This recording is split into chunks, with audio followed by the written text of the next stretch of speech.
সম্মুখে বসে আছেন দিনদার, ঈমানদার, পরহেজগার, মুত্তাকি ভাইরা, পর্দা অন্তরালে সম্মানিতা শ্রদ্ধাভাজন আমার মা এবং বোনেরা,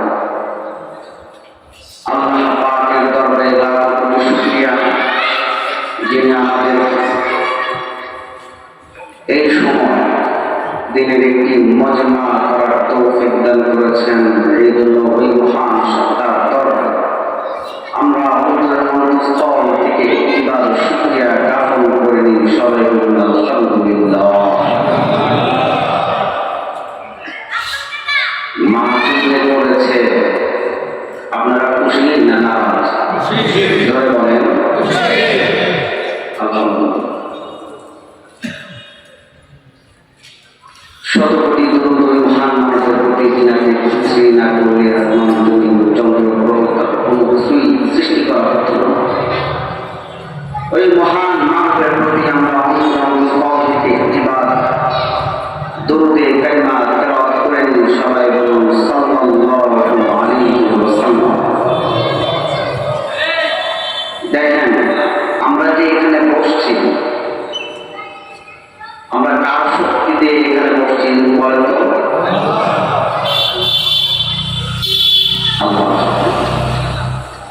আল্লাহ আমাদের তৌফিক দান করেছেন। এই জন্য আল্লাহ যদি তৌফিক না দান করতেন তাহলে এখানে এই দিনের একটা মজমার ভিতরে বসার সৌভাগ্য আমার হতো না। কথা ঠিক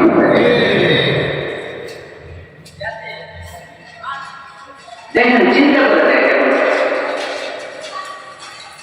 আমার মতো আপনার মতো হাজার মানুষ এখনো হসপিটালে বেডের উপরে শুয়ে কাটাচ্ছে, অসুস্থ। তো মালিক আমাকে আপনাকে সুস্থ রেখেছেন, এটা মালিকের বড় নিয়ামত।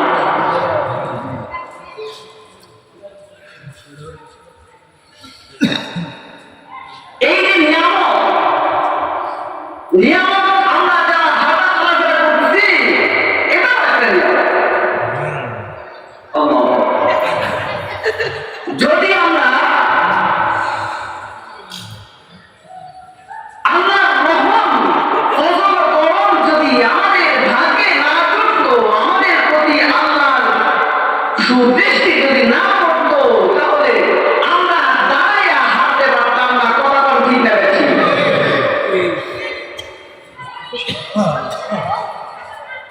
নিয়ামত, এই যে সুস্থ নামক নিয়ামত, এটা বড় নিয়ামত।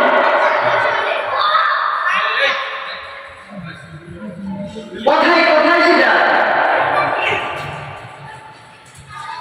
পয়গম্বর মুসা আলাইহিস সালাম আল্লাহর দরবারে বলছে, মালিক গো, তোমার সাথে দুটো কথা করতে চাই, তোমাকে দুটো কথা জিজ্ঞাসা করতে চাই। আল্লাহ জাল্লা শাআনুহু বলেন, পয়গম্বর বলেন, আপনি আমার সাথে কথা বলবেন, বলেন না কি বলবেন?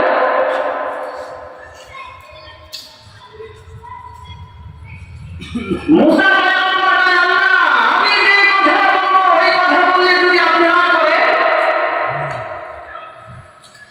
আপনি যদি না করেন, না পয়গম্বর আমি রাগ করবো না, বলেন না। এখন মুসা আলাইহিস সালাম মালিককে, আল্লাহ জাল্লা শাআনুহু কি বলবে? আল্লাহ জানেন না? জানেন না? কথা বলেন। আল্লাহ ফোন করছেন, আপনি কি বলতেছেন, কি বলতেন, কি চিন্তা করতেছেন, সব কিছু মালিকের কর্ণধরে পৌঁছে যায়। মালিকের কর্ণধরে পৌঁছে যায়।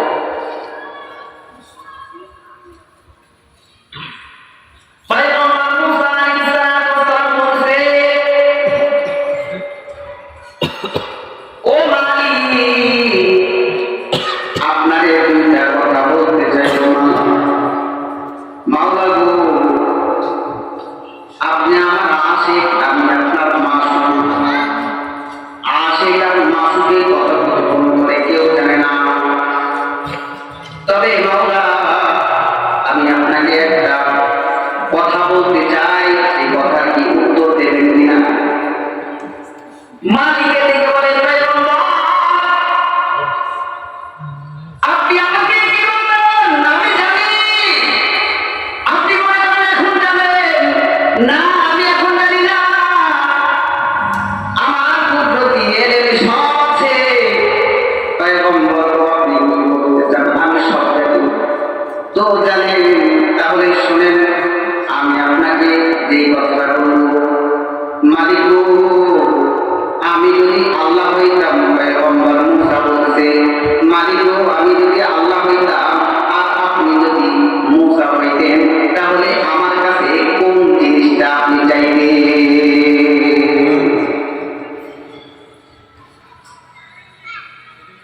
মালিক দেখে কয়, এই কি করবো? সম্ভব না, কি করবো?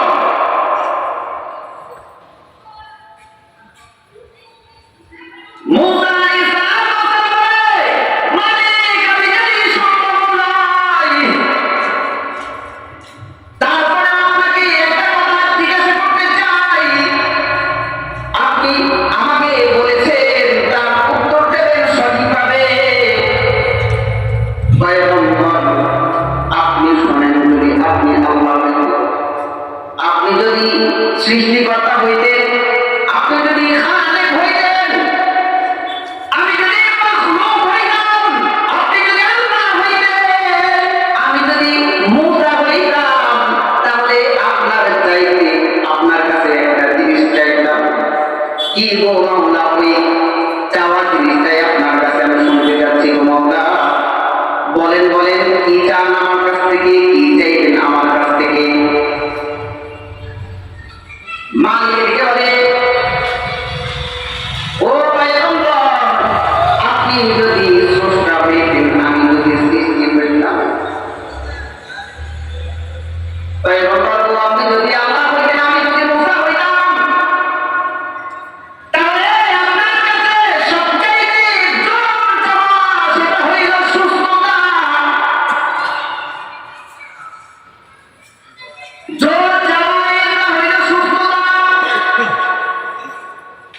তাহলে চিন্তা করে দেখেন, আল্লাহ যদি মুসা হইত, মুসা যদি আল্লাহ হইত, আল্লাহ জাল্লা শাআনুহু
এই ঝুপড়ি একটা ঘর।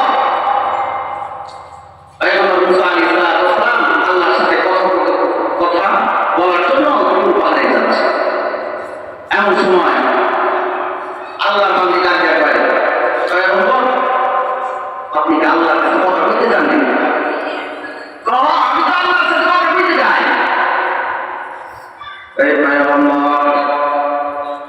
আমি আপনার কাছে একটা বিনতি করবো, আর্জি করবো, আপনি কি আমার কথা রাখবেন কিনা? নবী আলাইহিস সালাম কয়, ও বুড়িমা, বলেন আপনার কি আছে? বুড়ি বলে, ও আল্লাহ, আপনি আল্লাহর সাথে কথা বলার জন্য পূর্বাহে যান। তবে আমি ভিক্ষুকের একটা আরজি আল্লাহর দরবারে তুলে ধরবেন। কি মা বলেন, কি আরজি তুলে ধরবো? পয়গম্বর মুসা আলাইহিস সালামকে বলেন, পয়গম্বর গো, আমার কিছু নাই, আমি মানুষের পরে যাই, কেউ যদি খাইতে দেয় তো খাইতে পারি, আর যদি কেউ না দেয় খাইতে পারি না। পয়গম্বর, আপনি একটু আল্লাহর কাছে বলবেন, আল্লাহ জাল্লা শাআনহু আমাকে যেন একটু ধন সম্পদ দান করে। পয়গম্বর মুসা আলাইহিস সালাম বলে, ঠিক আছে, আমি আল্লাহর কাছে বলবো, আপনাকে আল্লাহ জাল্লা শাআনহু ধন সম্পদ দান করবে। যাচ্ছে যাচ্ছে, যাইতে যাইতে হঠাৎ করে একজন ডাক দিয়ে কয়, পয়গম্বর গো, আমি আপনার কাছে একটা কথা বলতে চাই। নিশ্চয় আপনি আল্লাহর সাথে কথা বলার জন্য দূর পাহাড়ে যাচ্ছেন। আমি আপনার কাছে একটা কথা বলতে চাই, আপনি কি আমার আরজিটা গ্রহণ করবেন কিনা? আমার কথাটা পয়গম্বর মুসা আলাইহিস সালাম আল্লাহ জাল্লা শাআনহুর কাছে পৌঁছাবেন কিনা? পয়গম্বর বলে, ও বাবা, বল তোর কি আরজি, বল তোর কি চাওয়া। আল্লাহ জাল্লা শাআনহু তোমার সব চাওয়া পূরণ করবে। কি চাওয়া আমার কাছে বলো। জবাব করে, পয়গম্বর, আমি বড় দুঃখে আছি, আমার শরীর রোগ, আমার বড় দুঃখ। আল্লাহ জাল্লা শাআনহুকে বলবেন, মালিক যেন আমার একটু সুখ দান করে, মালিক যেন আমাকে একটু শান্তি দান করে।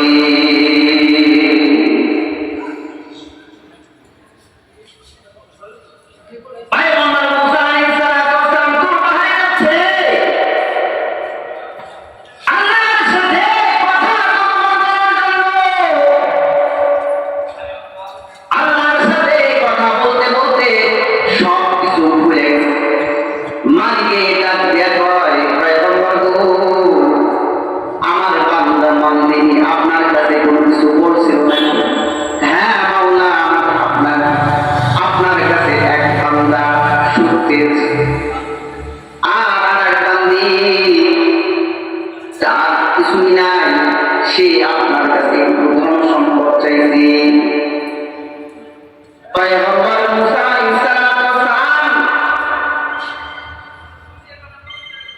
আল্লাহর কাছে বলেন, ও পয়গম্বর, তারে বলে দেন, যে সুখ চায় তারে বলে দেন, আল্লাহ জাল্লা শাআনহু আপনাকে সুখ দান করবে। আর যে ধন সম্পদ চায় তাকে বলেন শুকরিয়া আদায় করতে। যদি শুকরিয়া আদায় করে তো ধন সম্পদ বাড়ায় দেব, আর যদি শুকরিয়া আদায় না করে তাহলে তার অবস্থা আমি দেখে ছাড়ব।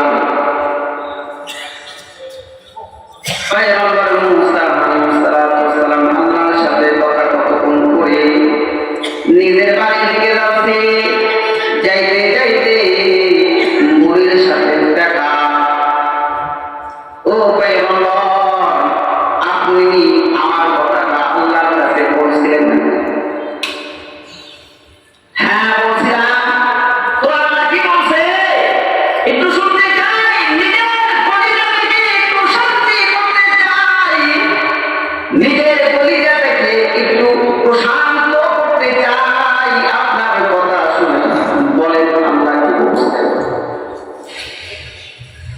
এবার পয়গম্বর মুসা আলাইহিস সালাম বলছে, বুড়িমা তোমাকে আল্লাহ তাআলা শান সুস্থ রেখেছেন, তোমার ধন সম্পদ বাড়ায় দেবে যদি তুমি তোমার প্রতি আল্লাহর যে করুণ আছে তার যদি শুকরিয়া আদায় করো। তোমাকে রোগ দিয়ে বেডের ভিতরে শুয়ায়া রাখে নাই, তোমাকে রোগ শোক দিয়ে ঘরের ভিতরে শোয়া রাখে নাই। তুমি চলাফেরা করতে পারো, তুমি দাঁড়ায়া দাঁড়ায়া এখান থেকে সেখানে, হাঁটতে হাঁটতে এখান থেকে সেখানে দাঁড়ায়া দাঁড়াও, সবকিছু তোমাকে আল্লাহ শানুহু নিয়ামত হিসেবে উপহার দান করেছে। কিন্তু যদি ওই নিয়ামতের শুকরিয়া আদায় না করতে পারো তাহলে কিন্তু তোমার নিয়ামত ছিনে নেবে। বুড়ি তেরে বাগুনে চলে গেল, ওই ঘরটা নাই, নিজের স্বামীটাও নাই। একবার থেকে যদি কিছু দেয় তো খাইতে পারি, যদি না দেয় না খাওয়া থাকতে হয়। আমি কেমনে আল্লাহর শুকরিয়া আদায় করবো? আমার দ্বারা আল্লাহর শুকরিয়া আদায় করা সম্ভব না। অস্বীকৃতি জানালো, সাথে সাথে আসমান থেকে আগুন এসে ওই বুড়ির যে শেষ সম্বল চুক্তি, ওই চুক্তিটা পুরে সারকার হয়ে গেল। পাটা অবশ্যই জমিনের ভিতরে পড়ে গেল। হাই হাই হাই করতে করতে শেষ নিঃশ্বাস পর্যন্ত সে আল্লাহর সাথে নাফরমানি করতে করতে দুনিয়া থেকে চিরবিদায় হয়ে গেল। আর ওই যে আল্লাহর বান্দা আল্লাহর কাছে শুনতে চেয়েছে, পয়গম্বর আলাইহিস সালাম যাচ্ছে, যাইতে যাইতে দেখা যায় দূর কিছু মানুষের স্বপ্ন দেখা যায়। তাই কি হইল ওখানে, আবার কি হইল? যাইতে যাইতে যাইতে দেখে ওই যে আগামীকাল যে বান্দা আল্লাহর কাছে শুনতে চেয়েছে, যে বান্দা আল্লাহর কাছে শান্তি চেয়েছে, যে বান্দা আল্লাহর প্রতি কৃতজ্ঞতা আদায় করেছে, ওই বান্দা দুনিয়া থেকে চিরবিদায় হয়ে গেছে। আল্লাহ জাল্লা শানুহু তাকে মৃত্যু দান করেছে। পয়গম্বর মুসা আলাইহিস সালাম সিজদায় পড়ে গেল, মালিক গো বুঝি না, তোমার পুত্র বুঝি না রে মাওলা। তুমি বলছো তারে সুখ দিবা, তুমি বলছো তুমি তারে শান্তি দিবা, বুঝলাম না সে তো মারা হয়ে রয়েছে। বুঝলাম না মালিক, তোমার ফজল বুঝলাম না। আল্লাহ জাল্লা শানুহু পয়গম্বর মুসা আলাইহিস সালাম বলে, পয়গম্বর গো আপনার পাক জবান দিয়ে আপনি আমার বান্দার জন্য সুখ চেয়েছেন। আমি ওই জবানটাকে ফেলে দিতে পারি নাই। মুসা আলাইহিস সালামের জবান পাক, আমি আপনার মতো জবান নয় যে দিনের ভিতরে 360টা মিথ্যা কথা সেকেন্ডের ভিতরে ওই কথা আমি ঠিক না দেখছি। আপনি আমার মতো জবান পয়গম্বর আলাইহিস সালামের নয়। পাঁচ জবান, যে জবান দিয়ে মিথ্যা হয় না, যে জবান দিয়ে কেবল শিখায় ভাইয়া, যে জবান দিয়ে মানুষের নিন্দা হয় না, ওই জবান দিয়ে আল্লাহর কাছে আল্লাহর বান্দার জন্য সুখ চেয়েছে, ওই জবান কখনো বিফলে যাবে না। যাই হোক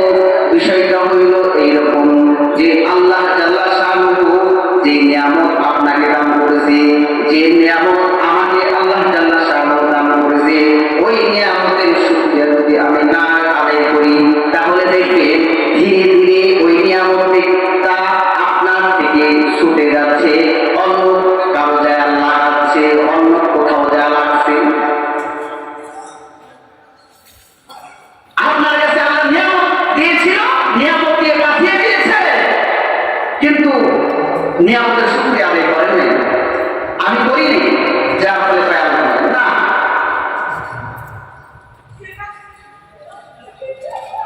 বিষয়টা হইল এরকম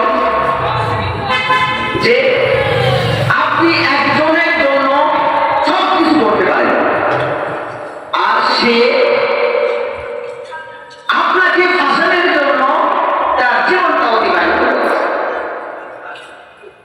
তাহলে যে ফাঁসানোর জন্য আপনাকে, আপনি তার জন্য, তার সুখের জন্য সবকিছু করতে রাজি, আর ওই ব্যক্তি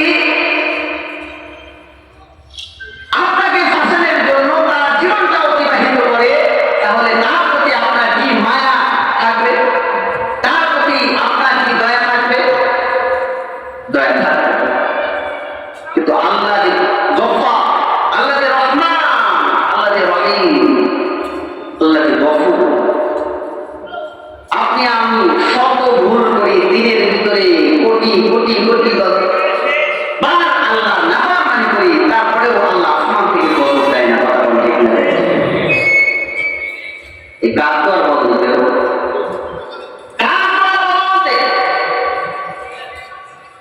আমি আপনার প্রতি আল্লাহর যে গজব আসে না, কার পর বদল? নবী মুহাম্মদ রাসূলুল্লাহ সাল্লাল্লাহু আলাইহি ওয়াসাল্লাম। আগের জামানায় মানুষ চোখের যে কোনো গুনাহ করত, সাথে সাথে চোখের রক্ত জমা বেড়ে যেত। যদি মুখ দিয়ে কোনো গুনাহ করত, তো মুখ বাঁকা হয়ে যেত। যদি হাতটা পাতা গুনাহ করত, হাতটা অবশ হয়ে যেত। যদি তার শরীর দিয়ে কোনো গুনাহ করত, শরীরটা পাথর হয়ে যেত। আমি আপনার ভয় না, কথা বলেন, আমি আপনার ভয় না। দিনের ভিতরে কতবার যে আল্লাহর নাফরমানি করি, আমার হাত, আপনার হাত অবশ হয় না। আপনার জবান ঠিক থাকে, আপনার মেধা ঠিক থাকে, আপনি পাথর হন না। কেন? একটাই কারণ, নবী আমার আপনার প্রতি বড় দয়াশীল। ও মালিক, আমি আপনার কাছে জবাবদি মালিক। আমার বড় দুর্বল, ঈমানটা বড় দুর্বল, তাদের আমলটাও বড় দুর্বল। শেষ জামানা আল্লাহ তাদের এক হাতে আগুনের আংটা রাখা সম্ভব হবে, কিন্তু তাদের ঈমান রাখা সম্ভব হবে না। এই সময় তারা যদি কোনো গুনাহ করে, আল্লাহ সাথে সাথে কিন্তু তাদের বিচার করল না, সাথে সাথে তাদের বিচার। কিন্তু আগের জামানায় কিন্তু করল না। আগের জামানায় একটা গুনাহ করত, সাথে সাথে গুনাহ এক সন্তান তার উপরে এসে দিল। কিন্তু এখন আসে না। একটাই কারণ, আমার নবী, আপনার নবী জনাবে মুহাম্মদ রাসূলুল্লাহ সাল্লাল্লাহু আলাইহি ওয়াসাল্লাম,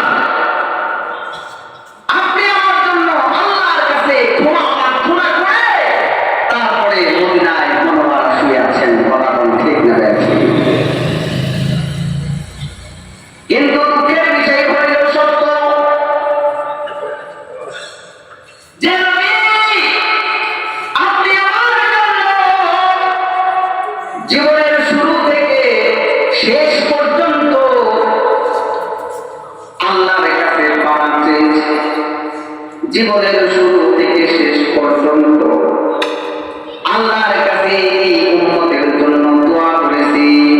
উম্মতকে জান্নাতে নেওয়ার জন্য চন্দন বাবার শহীদ করেছি। উম্মতকে জান্নাতে নেওয়ার জন্য, উম্মতকে সোজা পথ দেখানোর জন্য, যে নিজের শরীরে রক্ত ঝরিয়েছে, ওই নবীকে, ওই মায়ার নবীকে আপনি আমার সামনে অপমান করে এর জবাবটা আমি আপনাকে দিতে পারি না। এর জবাবটা আমি আপনাকে দিতে পারি না। হাসরের ময়দানে আল্লাহ রাসূল যদি আল্লাহর কাছে বলে, মালিক, তারা যে দুনিয়ায় ছিল তাদের সামনে আমার চরিত্রের উপরে কালেমা গ্রহণ করেছি, আমি আমার চরিত্র কেমন চরিত্র আল্লাহ আপনি কোরআনে হাকিমের ভিতরে বর্ণনা করেছেন। ও মালিক,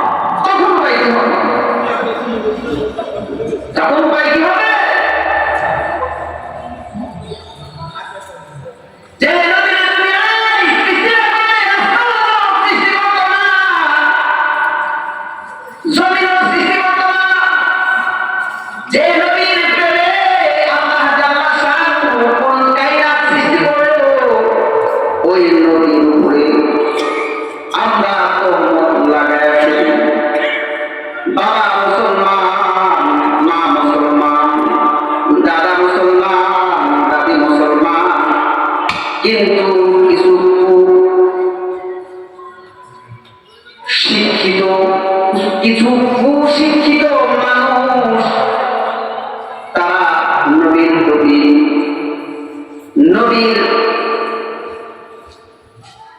চরিত্রের উপর কালেমা রোপণ করে। নাউজুবিল্লাহ যা নবীর চরিত্রের উপরে কালেমা রোপণ করে তাদেরকে ধিক্কার জানাই, ধিক্কার জানাই, ধিক্কার জানাই।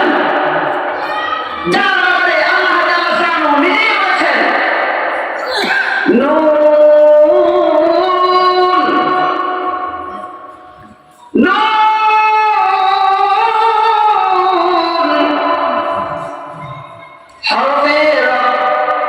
হরফের কসম আল্লাহ তাআলা শানু করেছে। ওয়াল কলাম কলমের কসম করেছেন। আমা ইয়াসুরুন কলমের লেখার কসম করেছেন। নুন এটা একটা হরফ। দেখবেন কোরআনে হাকিমের ভিতরে কিছু কিছু সূরা আছে যার প্রথমে নুন, আবার কোন সূরার শুরুতে আলিফ লাম মিম, আবার কোন সূরার শুরুতে তাহা, আবার কোন সূরার শুরুতে কাফ আইন, কাফ ইয়া আইন সাদ, আবার কোন সূরার শুরুতে ইয়াসিন। এইরকম কিছু কিছু সূরার শুরুতে আল্লাহ জাল্লা শানহু হরফ দিয়ে শুরু করেছেন। মুফাসসিরিন একরাম বলে এই হরফের অর্থ একমাত্র আল্লাহ এবং আল্লাহর রাসূল জানে। দ্বিতীয় কেউ এই হরফের অর্থ জানে না। দ্বিতীয় কেউ এই হরফের মর্ম বুঝবে না। এই হরফের মর্ম একমাত্র আল্লাহ জাল্লা শানহু এবং আল্লাহর হাবিব বুঝবে। দ্বিতীয় কারো বোঝার কোনো উপায় নাই।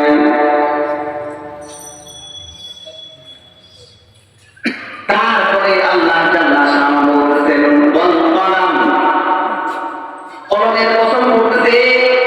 কলমটা এরকম কলম, মুফাসসিরিন বলে কলম দুই প্রকার হয়ে যাবে।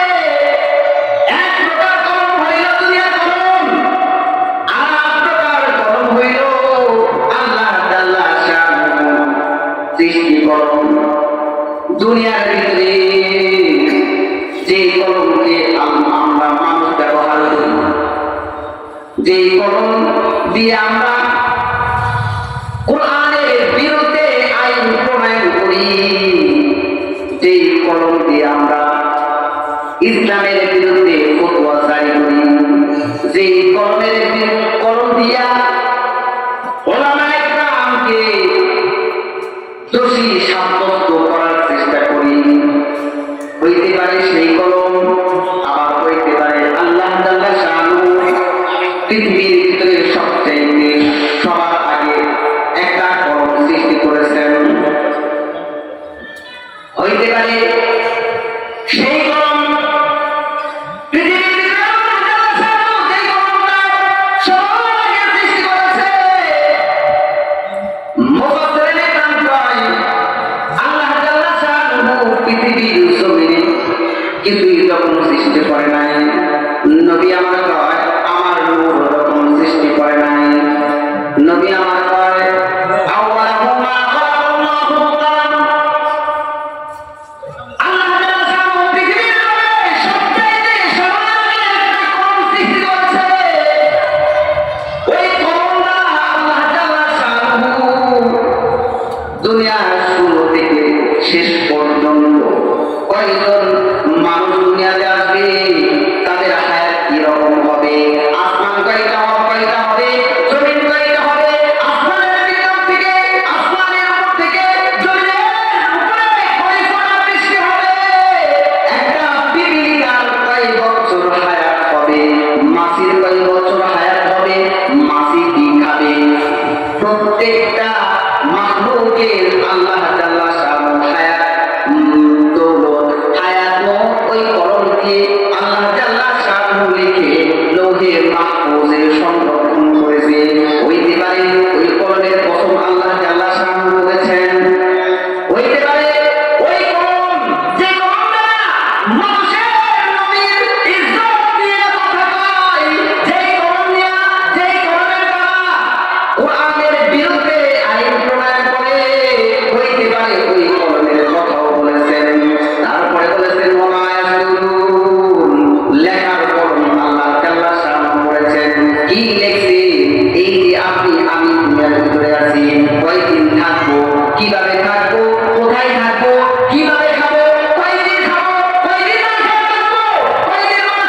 হইতে পারে সেই কলম, হইতে পারে সেই কলম লেখার কলম। না আনতা বিনিআমাতি রাব্বিকা বিমাজনুন। আল্লাহ তাআলা বলে এই কলম, কলমের কসম করলাম, লেখার কসম করলাম, তোমরা যদি বিশ্বাসী হও তাহলে তোমরা বিশ্বাস করবা। মা আনতা বিনিআমাতি রাব্বিকা বিমাজনুন। আমি নিয়ামত ওয়ালা পয়গম্বর তোমাদের প্রতি, তোমাদের ভিতরে সৃষ্টি করেছি। আমি পাগল সৃষ্টি করি নাই। আমি পাগল, মুহাম্মদ পাগল নয়, নবী আমার পাগল নয়। মক্কার জামানার কিছু কিছু লোক ওই জামানায় আল্লাহ রাসূলকে পাগল কইরা বইলা গাল দিত। কিছু কিছু লোক আল্লাহ রাসূলকে পাগল বলে বলে মানুষের দুয়ারে পৌঁছায় দিত। সাবধান, তোমরা কিন্তু ওই ব্যক্তির দুয়ারে যাইবা না, তোমরা কিন্তু তার কথা শুনবা না। যদি তার কথা শোনো তো তোমরা পাগল হয়ে যাইবা। যদি কেউ পাগলের মুখ দেখো তো তোমরাও পাগল হয়ে যাইবা।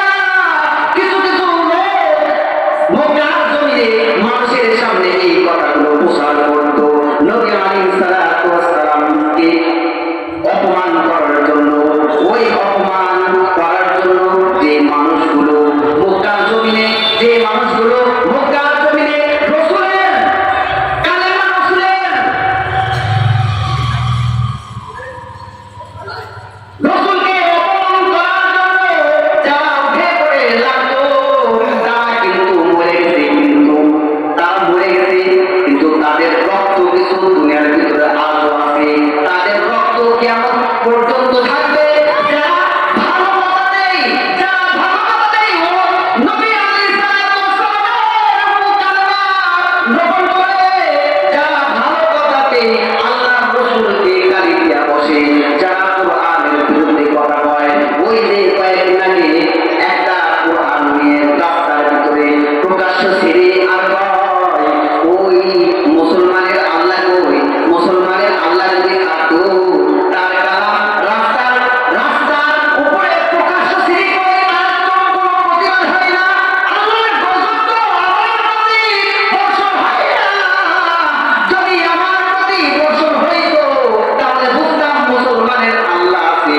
আমি আপনাদের কাছে শুনতে চাই, আমার আল্লাহ আছে, আছে না নাই করে বলেন। আছে, আমার আল্লাহ এখনো আছে। কিছু কিছু মানুষ হয় যে মক্কার জমিন অনেকদিন আগে, অনেক আগে আছে, অনেক আগে আছে, ইসলাম পুরো হয়ে গেছে, কোরআন পুরো হয়ে গেছে, পাল্টানো দরকার। নাউজুবিল্লাহ কম পাল্টানো দরকার। কোরআন কি পাল্টাইতে পারে? কেউ পাল্টাইতে পারে বাবা। কোরআন এমন কিতাব, যালিকাল কিতাবু লা রাইবা ফীহি।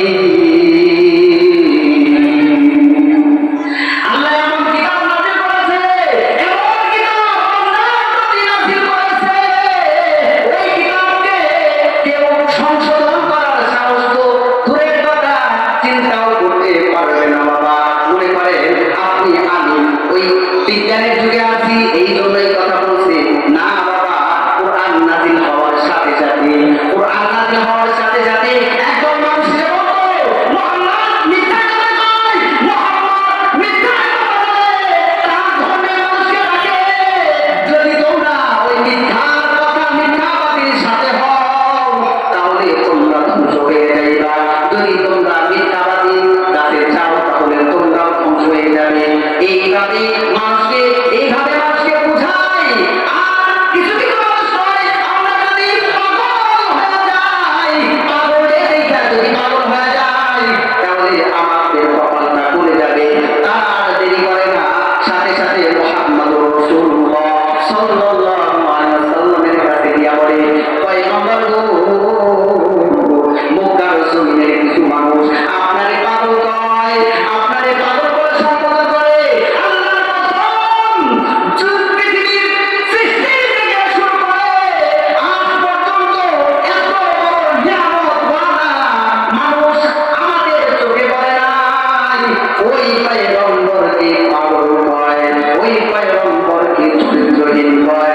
যারা এই কথা বলে তারা আসলে পাগল, তাদের চরিত্রের সমস্যা আছে। যারা আল্লাহ রসুলের সমস্ত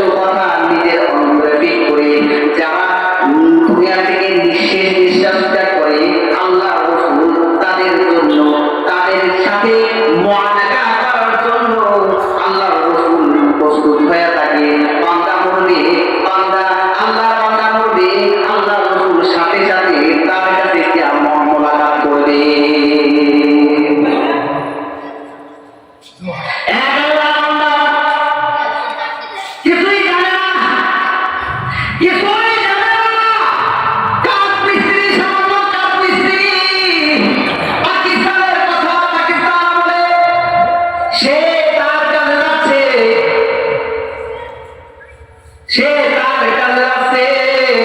এমন সময় কিছু গন্ডগোল দেখা যায়। কি হয়েছে কি হয়েছে বাবা, এখানে কি হয়েছে? লোকে বলে তুমি কার স্ত্রী বাবা, তুমি তোমার কাছে চলে যাও। লোকটাই লোকটাই মনে দুঃখ নিয়ে সে তার কাছে চলে যায়। আসার সময় দেখে এখানে গন্ডগোল কি হয়েছে কি হয়েছে তার কাছে কোনো কথা প্রকাশ করে না। এক সময় সে জানতে পারলো পাকিস্তানের জমিনে পাক জমিনে কোন এক ওয়ান্ডা আল্লাহর রাসূলকে নিয়ে বই প্রকাশ করলো। রঙ্গিলা রাসূল নামে একটা বই প্রকাশ করলো। যে বইয়ের ভিতরে আল্লাহর রাসূলের চরিত্র নিয়ে চরিত্র হননের চেষ্টা করেছে।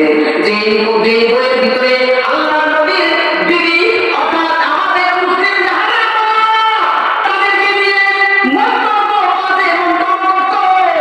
এই বই প্রকাশ করার সাথে সাথে মুসলিম জাহানের ভিতরে রক্ত মুসলিমদের রক্ত আগুন লাগা শুরু করলো। মুসলিমদের পরিচয় আগুন লাগা শুরু করলো। কেউ কিছু করতে পারে না, কেউ কিছু করতে পারে না। লোকটাই বলে দেখি কি করা যায়। সে চলে গেল। খবরদার নয়, এ ভাই বইতে প্রকাশ করেছে। সে একজন বলে ওই যে একজন প্রকাশ করেছে, সে সাথে সাথে তার কাছে চলে যায়। তার গায়ে সিকিউরিটি বাইরে পামের সিকিউরিটি ঘরের ভিতরে প্রবেশ করবে, তার আগে পুলিশ দিয়া পাহারা দিচ্ছে।